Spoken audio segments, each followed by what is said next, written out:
Alright, what is up, guys? It is Fuffin here again, and we are finally here with the supposed to be last part, of this Unranked to Diamond series. And I just want to, kind of go over everything here. So, again, we started this, a couple weeks ago or whatever. About like a week, I guess. Maybe two.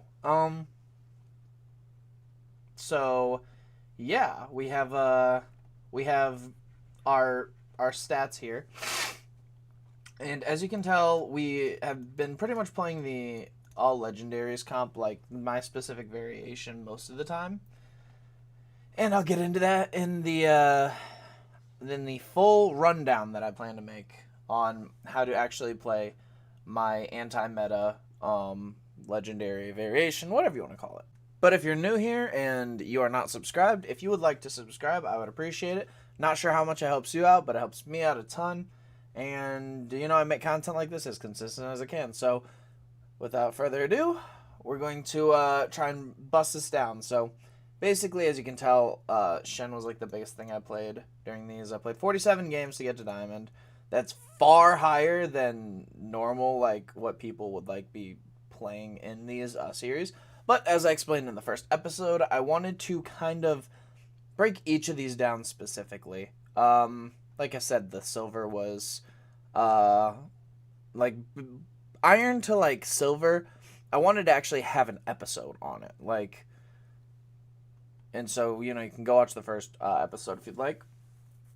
But I didn't want to just have you play until you get to gold, and then you play into platinum, and then you play into diamond, because I don't think that's going to help anybody out. But what I noticed between getting from Plat 4 to Diamond 4 would be that there's a whole lot less things that you can get away with, right? You have to pretty much play either flexibly or specific comps to be able to win games, and then there's obviously like high rolling and stuff.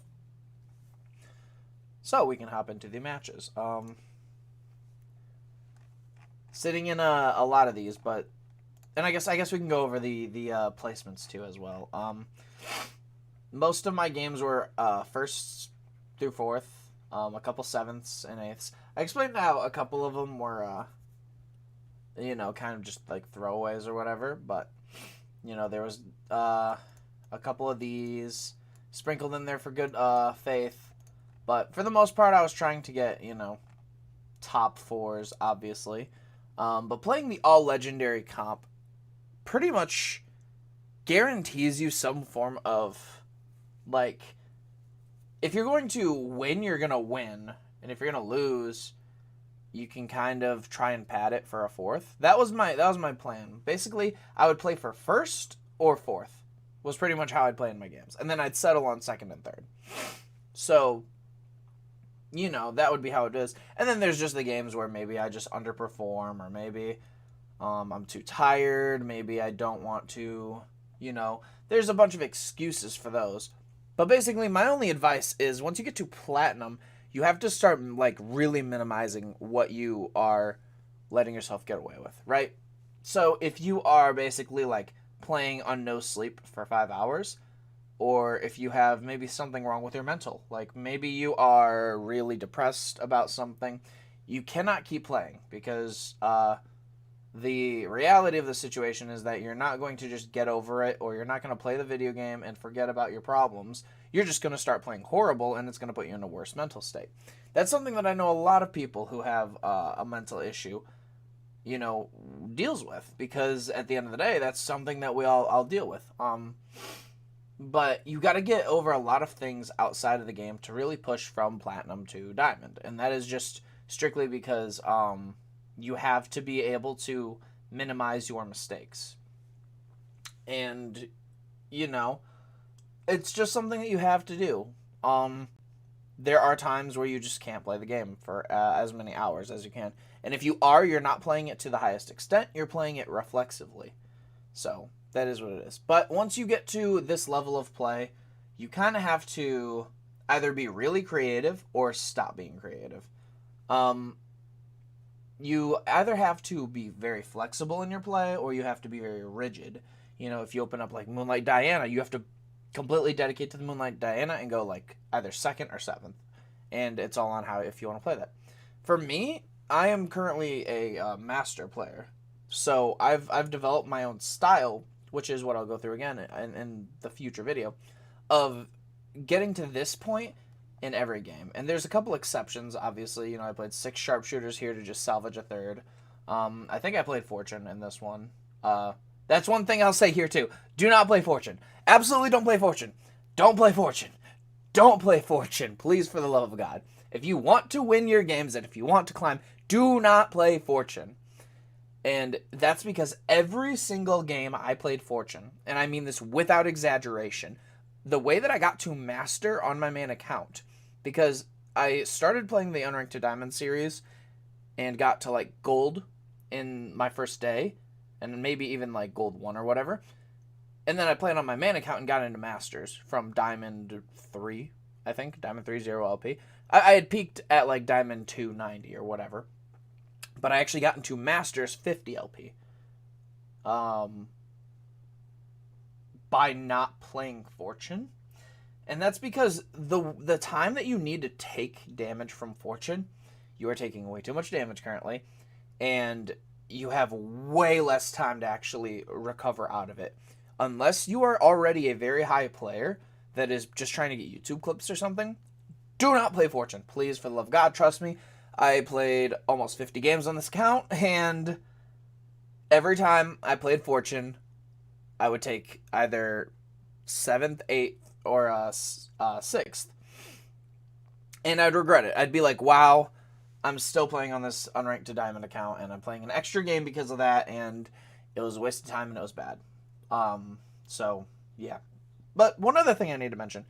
In this ELO, you also have to recognize your strength in terms of, like, your chosens.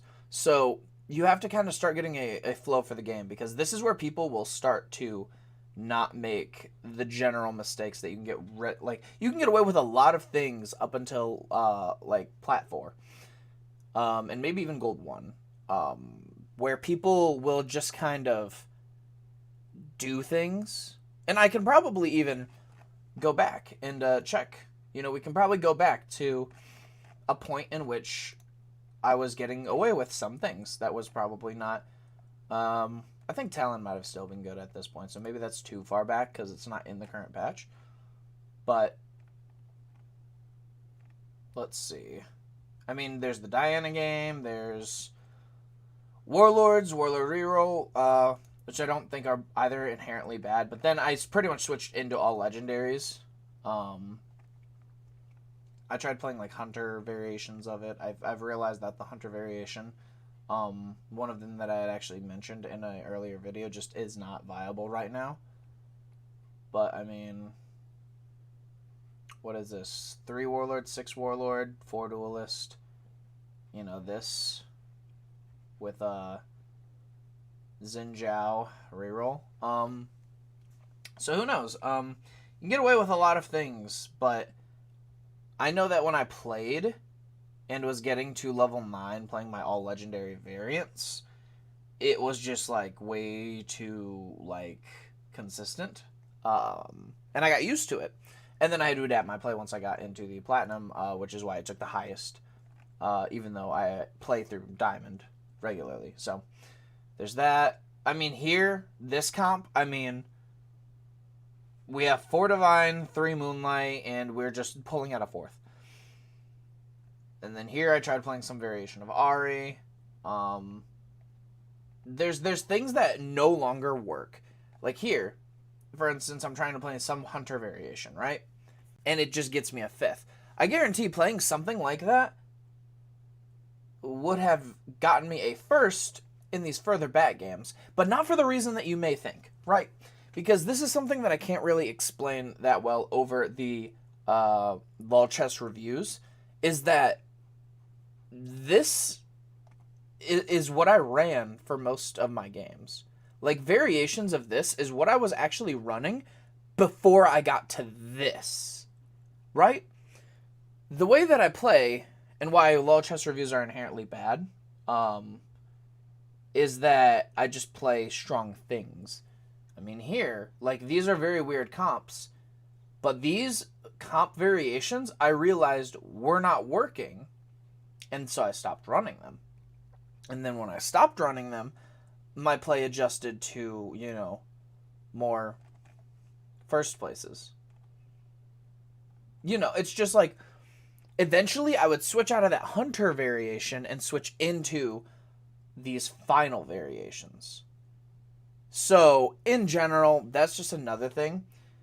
You can't maintain off of the same boards. And there's a lot of different chosens that you need to be aware of. And regardless of if you're playing in the same playstyle as I play or not. But you just need to be mindful of things. There's a lot of chosens that are kind of useless to you unless you choose to dedicate a lot to them. One of these, the biggest example I can think of, is Duelist Yasuo. I think Duelist Yasuo is probably the second highest bait in the game, next to Fortune Tahm Kench, for reasons I've discussed already. Duelist Yasuo is awful unless you have 4 duelists. But once you have 4 duelists, he's a fucking monster. It's just that you have to get to that 4 duelist point, and if you don't, it's like a 2 out of 3 fortune. So, when you get to Platinum, you have to really tighten your game up. And I think that Platinum was one of my hardest climbs. But, yeah. You really have to tighten up your game. You watch some videos, watch some streamers if it's more convenient. Just try and find information out there that is going to be helpful to you. And if it's on my channel, great. If there's someone who does it better than me, then absolutely go watch them.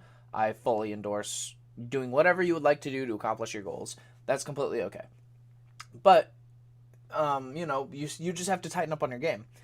In addition to that, you need to learn positioning, because this is the point where people are starting to, you know, focus in a little bit more. Look, I'm going to be completely honest.